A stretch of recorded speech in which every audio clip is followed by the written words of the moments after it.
Hello students, welcome to protons classes channel. हम इस वक्त गॉस लॉ डिस्कस कर रहे हैं। पिछले वीडियो में हमने गॉस लॉ पे बेस्ड कुछ न्यूमेरिकल्स देखे थे और उसके एप्लीकेशंस डील करने शुरू किए थे, तो उसी को आगे कंटिन्यू करेंगे। तो गॉस लॉ के एप्लीकेशंस को आगे कंटिन्यू करते हैं। Electric field due to a uniformly charge spherical shell, यानी कोई एक स्फेरिकल सेल है, उस पर चार्ज यूनिफॉर्मली डिस्ट्रीब्यूटेड है और due to that spherical shell हमें किसी पॉइंट पर इलेक्ट्रिक फील्ड फाइंड आउट करना है। तो मान लीजिए कि एक स्फेरिकल सेल है जिसका रेडियस है r and it is having a charge q uniformly distributed over it, जैसे यहाँ फिगर में दिखाया गया है। ये r रेडियस का स्फेयर हुआ और इस पर एक capital Q charge uniformly distributed है। इसको अभी हमने पॉजिटिव अज्यूम किया है यहाँ पर चार्ज को, और जिस पॉइंट पे इलेक्ट्रिक फील्ड फाइंड आउट करना है उसका डिस्टेंस स्मॉल r है from the centre of the shell. तो यहां पर तीन अलग अलग केसेस होते हैं। पहला केस होता है जिसमें पॉइंट आउटसाइड द सेल होता है, फिर point on the surface of the shell और फिर पॉइंट इनसाइड द सेल। तो तीनों केसेस को हम वन बाय वन डील करेंगे। तो पहला case point outside the shell, यानी कि इस केस में स्मॉल r जो है वो कैपिटल R से बड़ा होगा, यानी कि पॉइंट का distance radius of the shell से ग्रेटर है। तो ये स्मॉल r डिस्टेंस पॉइंट का। तो अब हमने क्या करा, सेंटर ऑफ द सेल को सेंटर लेते हुए एक स्मॉल r रेडियस का हमने एक स्फेयर यहां पर बनाया जो कि सेल के कॉन्सेंट्रिक होगा, और इसी स्फेयर को हमने अपना गॉसियन सरफेस लिया है। तो electric flux through the Gaussian surface, अब electric flux through the Gaussian surface अगर देखें, इलेक्ट्रिक फील्ड इस पॉजिटिव चार्ज की वजह से अवे फ्रॉम द सेंटर होगी और इसका एरिया वेक्टर भी रेडियली आउटवर्ड होगा। तो इलेक्ट्रिक फील्ड और एरिया वेक्टर एक ही डायरेक्शन में आएंगे। तो flux close integration E dot d s, electric field E मान लीजिए है, और एरिया हो गया 4πr² और इंटू कॉस जीरो, क्योंकि इलेक्ट्रिक फील्ड और एरिया वेक्टर एक ही डायरेक्शन में है। E into 4πr²। अब charge enclose by the shell, अगर मैं देखूं अपने गॉसियन सरफेस के अंदर जो चार्ज आएगा वो तो सारा चार्ज जो सेल का है वो अंदर है। तो चार्ज एनक्लोज्ड ये होगा कैपिटल Q के इक्वल।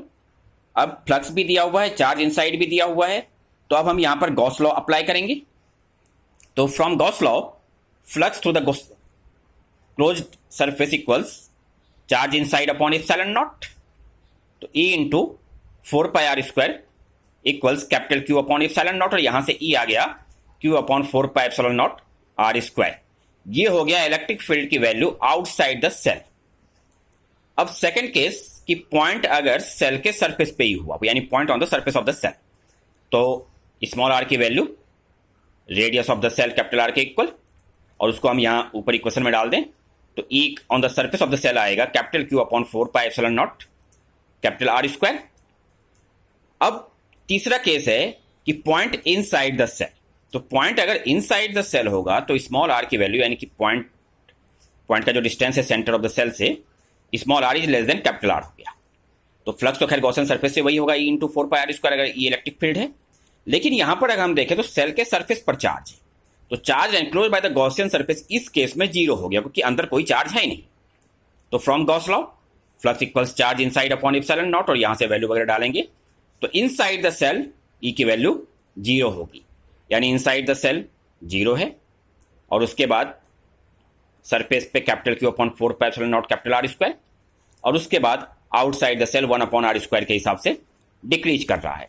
तो अगर इलेक्ट्रिक फील्ड और स्मॉल r के बीच में मैं ग्राफ ड्रॉ करूंगा तो E और स्मॉल r के बीच में ये ग्राफ होगा।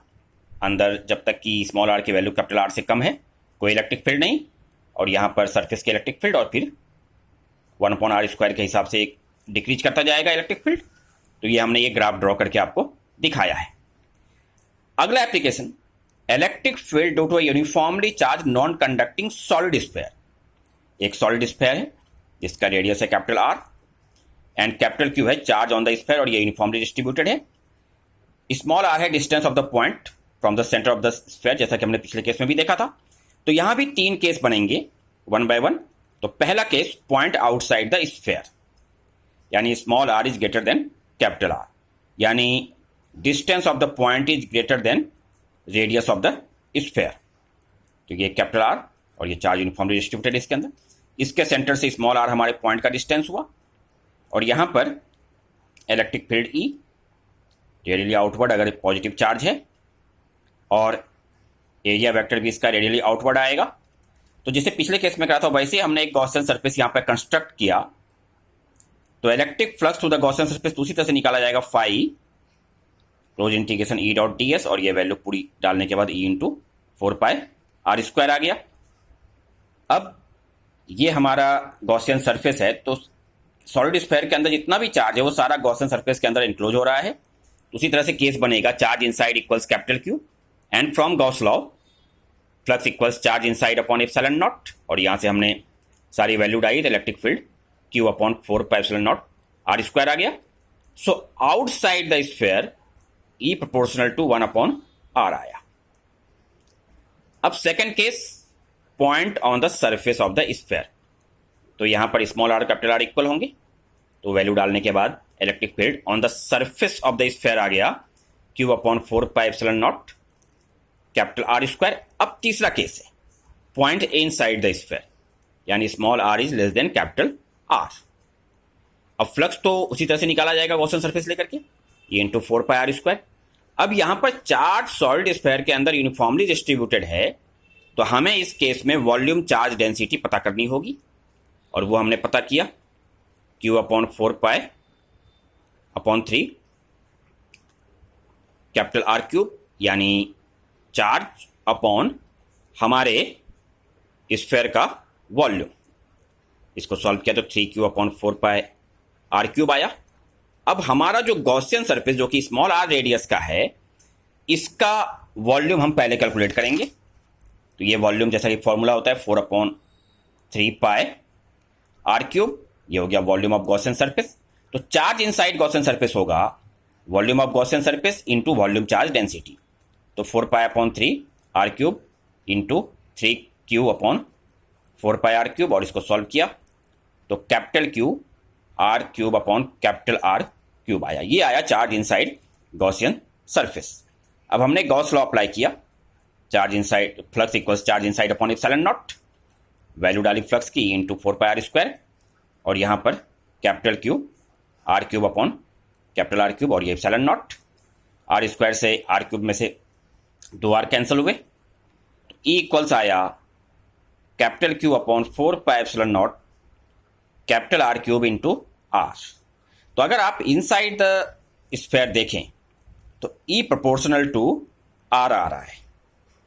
तो यहाँ पर अगर सेंटर से 0 से स्टार्ट होगा, पहले electric field inside the sphere increase करेगी लीनियरली, और जब स्मॉल आर की वैल्यू कैपिटल आर के इक्वल हुई तो फील्ड मैक्सिमम हो गया कैपिटल Q अपॉन 4πε0 r², और उसके बाद फिर 1/r² के हिसाब से डिक्रीज कर रहा है। तो ये हमने कुछ एप्लीकेशंस थे जो आज देखे। नेक्स्ट वीडियो में अभी एप्लीकेशंस और आगे हैं, कुछ एप्लीकेशंस रह गए हैं गॉस लॉ की, उसको कंटिन्यू करेंगे, और उसके बाद इन सारे एप्लीकेशंस के ऊपर बेस्ड न्यूमेरिकल प्रॉब्लम्स मैं आपके साथ डिस्कस करूंगा। Okay students, thank you.